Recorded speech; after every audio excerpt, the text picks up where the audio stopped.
ng'ebintu ebyo bulijjo tubikozesa obiyitako buyisi. Wali olabyeko Katonda ngale nkugereza nga bw'olaba ekiyenje nga kiva mu kinnaakyo ekikadde nga kiyingira mu kipya.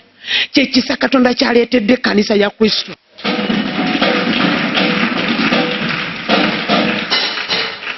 Mbasaba kimu buli omu anoonye ekifo ky'agenda oweererezaamu Katonda. Mwenna muntunuulire.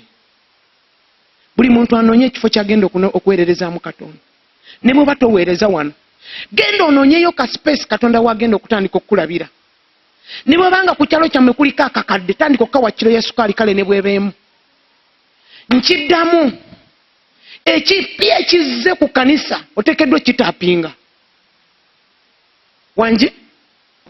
Ekipya Katonda kyaleese eri ekkanisa kitapinge. Genda onoonyeyo akafo konna bw'ogenda okuweererezaamu Katonda.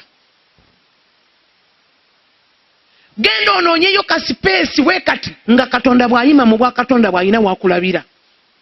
Otegera kye njogera? Muweereddwa omukisa bawulidde ebigambo bino.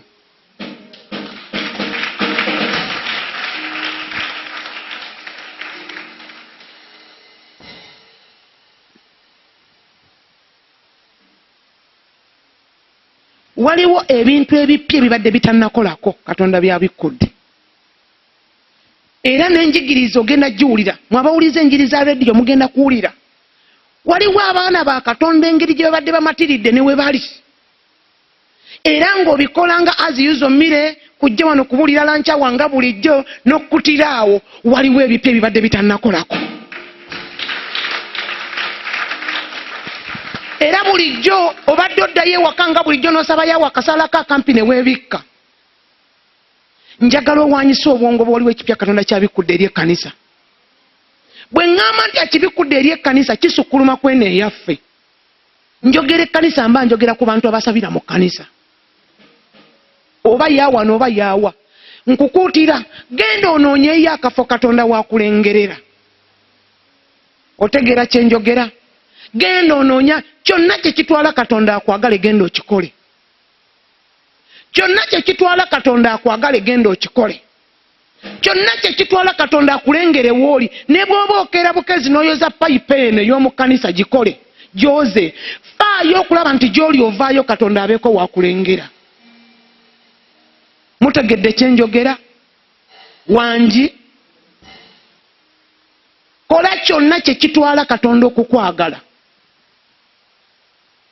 Ne bw'oba oli eyo ng'osobola okuba ng'ofuna emitwalo 40 omwezi, naye nga ku kyalo kyammwe kuliko omukazi omunaku, bangako akantu k'oteeka mu nnyumba y'omukazi oyo. Kolayo akantu Mukama waakulabira. Waliwo ekisa Katonda ky'assizza.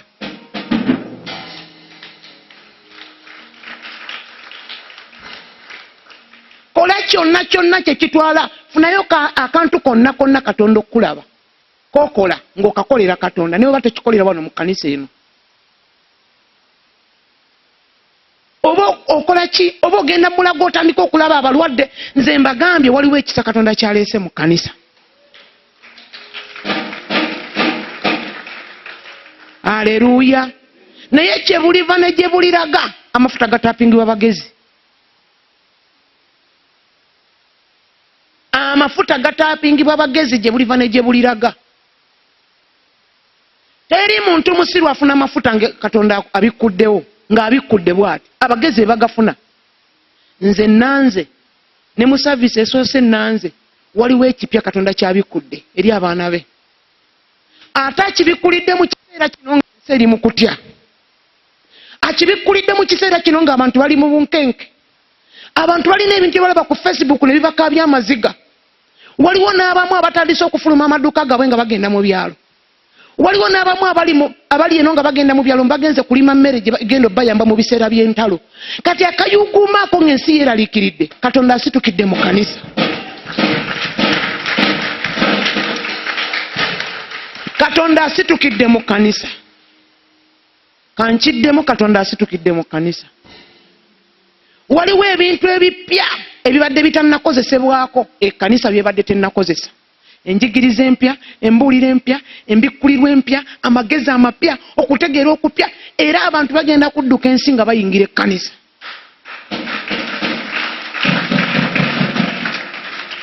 Wabula amafuta bwe gakka Bayibuli ega nti abagezigezi bokka be balina ettawaazi ezalimu amafuta, abasiru tebalina. Abagezigezi bokka be balina ettawaazi ezirimu. Kati amagezi genkuwadde nze nga nze musumbawo okutaapinga amafuta ago, noonyaayo ekifo Katonda waakola atya? Waakulabira. So si kubikola nga bulijjo era nga bw'obikola era nga bulijjo n'ojja n'otuula mu katebe n'okuba engalo nga bulijjo n'ozina n'oyimba n'ogenda ndi mulokole. Ekyo kiyinza obutakuyisaawo ku mafuta agayiise. Ekisa ekibikkuse. Genda onoonyeeyo akafo konna oba mu kkanisa oba ne bwe batoweerereza wano. N'eyo ku byalo gye muli waliyo abaana abatasoma naye ofuna emitwalo 5 mwezi. Funayo akaana kamu okeesibeko kawa emitwalo 5. Funayo famire gy'olaba eri obubi ogambe nti mweyame munda mu gwe ndaba wange omuceere kilo 3 bwe banansasulanga. Bannange ekyo ekisa ekisse tulina okitaapinga.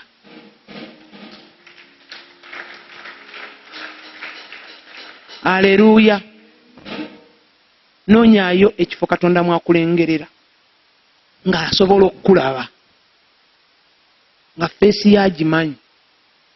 Kyokubiri kigamba nti waliwo by'obadde tonnakozesaako mu bulokole bwo nga byansi yaki ya mwoyo.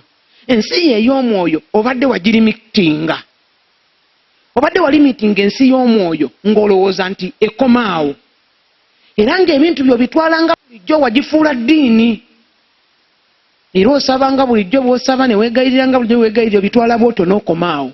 Waliwo ekisa ekipya eky'ebikozesebwa ebipya.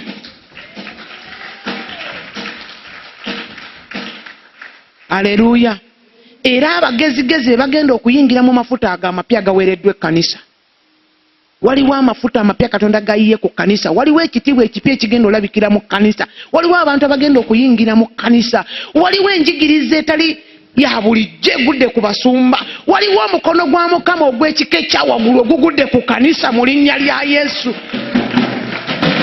Kagibe emirimu gye mukola egy'emikono. Ogenda kugulawo bizinensi olaba amagezi agakwegattako. Waliwo ebikozesebwa ebipya nga by'abaana ba Katonda.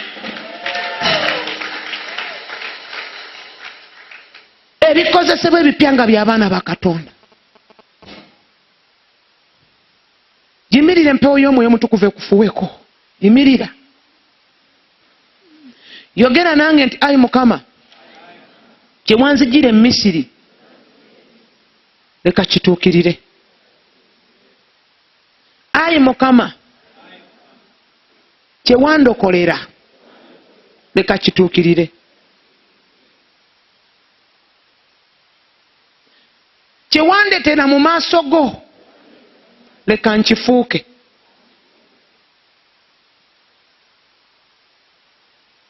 Mwe abantu mmwe abamu muli mu myaka gyavubuka okujjako wano si butanwa, oyita ku bantu mangi n'obaleka n'okyama wano. Abamu ku mmwe gwe Katonda gw'aggyeyo mu nda ya maama wo naye bonna obali eri. Ebintu bya Katonda temubitwalanga ng'ebyokusaaga. Abamu muli bato naye muli mpagi za kkanisa. Myaka gyo mito naye ogenda kuba mpagi ya kkanisa ne bw'ona batowaniridde eno yaffe. Gamba nti ayi Mukama,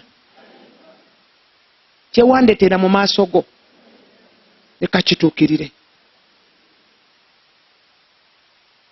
Omwoyo wa Mukama mpanirira ekisa ekipya ekigudde ku kkanisa nkiyimiriremu. Mbigabanako nange. Ebikozesebwa eby'ensi ey'omwoyo. Ekintu ekyo nakirabye kiro nga ndaba ebintu ebipya abalokole bye batakozesangako naye nga bo bamanyi nti baakomaawo. Nga ndaba ebintu ebipya abalokole bye batakozesangako, nga ndaba ebyokulwanyisa ebipya, nga ndaba ebintu ebipya ebijjudde wali naye nga tumanyi nti twamala we tuli. Ensaba y'omanyi emala. Ennoonya gy'onoonyaamu Katonda omanyi emala.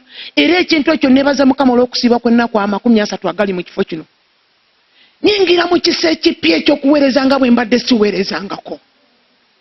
nyingira mu kisa ekipya ekyokumanya Katonda. Bako ebigambo byoyogera yogera gw'omanyi ebibyo nange njogera ebyange.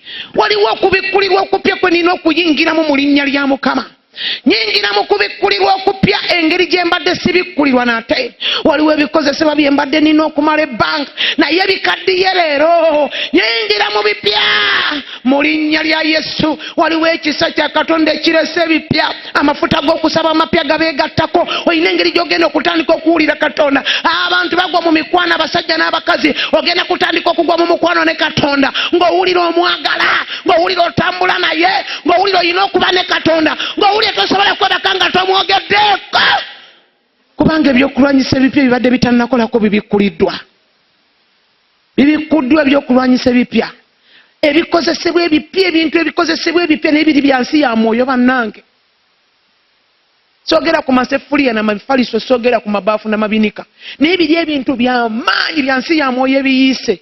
Bigudde ebikozesebwa ebipya bibadde bitannakolako eri ekkanisa. Ebiro bituuse. Obulamu abantu babujje mu kkanisa. Sente tezikyalina makulu. Tuzaagala zigenda tuyambako okutambuza bulamu bwa mubiri. Naye ebikozesebwa eby'ensi ey'omwoyo. Kyonna kye kitwala Katonda akwagala ekikole. Kati ate naawe w'obadde oli si w'olina okuba mu nsaba, munoonyaamu gy'onoonyaamu Katonda. Kino ekintu kigende deep. Ebintu bya Katonda bigende deep. Ebintu bya Katonda bigende wala. Kyonna kye kitwala Katonda akwagala ekikole. Kyonna kye kitwala Katonda akwagala ekikole. Twetaaga obujulizi bwammwe. Ku lw'ekyo ekitiibwa Katonda kyabikkudde. Twetaaga obujulizi bwammwe. Twetaaga obujulizi bwammwe. Abali mu kusiiba kw'ennaku 38. Waliwo ekipya Katonda kyaleese. Bitandikidde mu nsi ya mwoyo. Kubanga ensi y'omwoyo ge maanyi g'abalokole. Bitandikidde mu nsi ya mwoyo. Ensi y'omwoyo ge maanyi g'abalokole. Okulaba ebitaliiwo, okulaba ebitannajja. Waliwo ekisa kya Katonda ekipya ekibikkuse. N'omukono gwa Mukama okuyita eri ekkanisa. Abalwanyi mugende mulwane emmundu zizze. Mugende muzikize ebyoto bya famire zammwe zirekerawo osamira. Genda olwane emmundu zizze. Ebyokulwanyisa bibadde bitannakolako. Ebyokulwanyisa bibadde bitannakolako. Waliwo ensi y'omwoyo gy'ogendamu. Waliwo ensi y'omwoyo gy'ogendamu. Abamu mwe bazira ba famire zammwe. Abamu mwe bazira. Mwe bagabirizi b'ebika byammwe. Naye obadde tokizuulanga. Wobadde osinziira bulijjo woonoonyeza Katonda kati ovuddewo ogenze walala. Buziba. Buziba. Buziba. Buziba w'okubikkulirwa. Buziba w'okutegeera Katonda. Buziba w'okuloota birooto ebigenda okubaawo. Buziba kitegeeza ewala w'ekintu. Ewala w'ekintu. Ewala w'ekintu. Buli kikozesebwa ekikadde kye mubadde mukozesa kisigadde wano. Katonda nga bw'alaze nti waliwo ekipya mu nsi ey'obwa Katonda ey'omwoyo ekisse eri ekkanisa ya Kristo mu Uganda. Kisoose wano wammwe. Mpozi nga waliwo omulala n'akiranga. Mukyambale. Mukyambale mu linnya lya Yesu. Olunaku lumu omwaka bwe gwali gutandika Mukama yandaga omutunsi nga guva mu ttaka. Nga gw'amaanyi. Ngenda okuddayo nga musomasebwa ddala gwogera ku TV. Ne ŋŋamba Mukama lwaki ebintu ebisookeza mu leva. Lwaki bisookeza ku kkanisa eno. Bantu mwe Mukama alina ensonga ku bulamu bwammwe. Bantu mwe Mukama alina ensonga ku bulamu bwammwe. Bantu mwe Mukama alina ensonga ku bulamu bwammwe.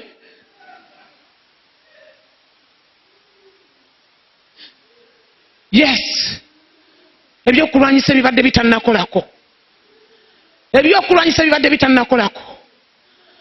Ebyokulwanyisa bibadde bitannakolako. Ebyokulwanyisa bibadde bitannakolako. Ekisa kya Katonda mu kubikkulirwa. Ekisa kya Katonda mu kubikkulirwa. oyina engeri gy'ogenda okutandika okuwuliramu Katonda ate kya kkanisa ya Kristo yonna. N'enjiri gye tubadde tubuulira egenda kukyuka eneriko mafuta n'amaanyi. Ensi kati ng'eri mu kuyuguma, Mukama asitukidde mu kkanisa. Ensi ng'eri mu kuyuguma, Mukama asitukidde mu bamumanyi. Ensi ng'eri mu kuyuguma, Mukama asitukidde mu bamutya. Abaana ba Isirayiri ne bamala ebbanga e Misiri ng'ensi eyuuga, naye Mukama n'abateekako obubonero obulaga nti ali nabo.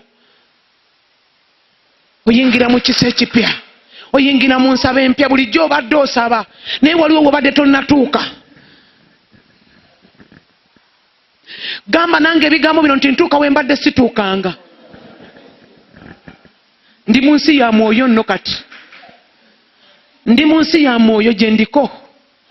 Ndi mu nsi ya mwoyo, yingira mu nsi ey'omwoyo, ntuuka we mbadde situukanga. Nyingira we mbadde siyingiranga. Mu nsi yange ey'omwoyo.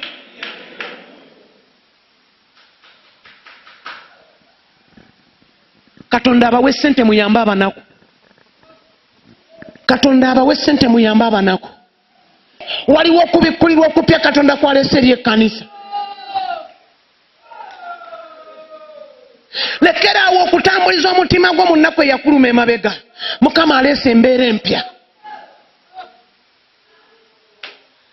Omutima gwo gujje mu bulumi obw'ebikubaddeko. Situla amaaso golengera revolution empya Katonda gy'aleese. Emmeme yeewona leero. Mugende muwanirire famire zammwe. Ekisa ekipya ekitwegattako. Okubeerawo kwa Katonda okwenjawulo okutwegattako. Singa si mulembe gwa COVID mbadde mpulira okubeera nga buli omu mukwatako naye tekisoboka. Naye Katonda alina omukono ogwa zaabu akukomeko. Katonda oyo atuukawo akukomeko. Genda opakase ssente oyambe abantu beewammwe. Genda kubanga ebintu ebyo ebipya ebituguddeko mu nsi ey'omubiri maanyi. Mu nsi ey'omubiri maanyi. Mukama agaggawaza abalokole. Mukama agaggawaza abalokole. Katonda waffe gaggawaza abalokole. Katonda w'ekitiibwa agaggawaza abalokole babeere ne ssente. Tubadde twematiza mbu tetukyalina kkanisa za biwempe era kale tusingawo. Mukama yandaze nga twematiriza mu kifo kimu naye nga waliwo bye tutannalaba. Waliwo bye tutannakokezaako ekkanisa ya Kristo. Waliwo bye tutannakozesaako ekkanisa ya Kristo. Nogamba mbu nina ennyumba ya bisenge bibiri, amiina era kale. Situla amaaso go tunulire Katonda w'obutakoma. Okyasobola okusinga waawo. Okyasobola okusinga waawo.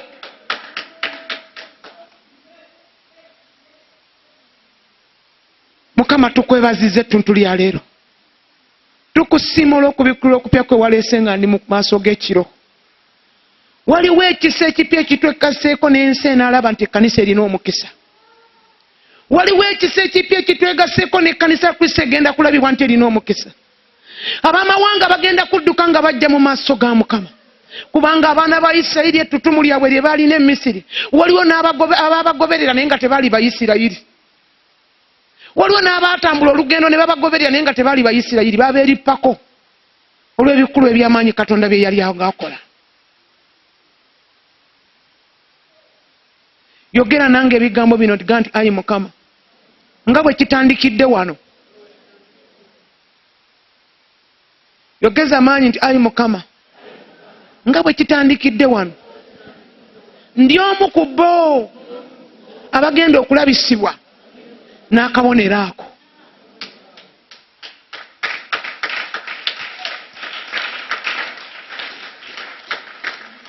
Kati mmwe ababadde bakyayenda nga muli balokole, ekiseera okireke. Nyimiridde wano okulangirira kigenda kuba kibi nnyo. Ekitiibwa ekirumbye ekkanisa obutakugwako. Bw'oba obadde omanyi nti okyasobola okubeera ng'okola ebikolwa eby'obwezi, toddamu kuweereza no ku palupiiti. Tuula eri mu kibiina osooke weetereeze. Mugenda kulya obubaka buno nga buyita mu baweereza ab'enjawulo.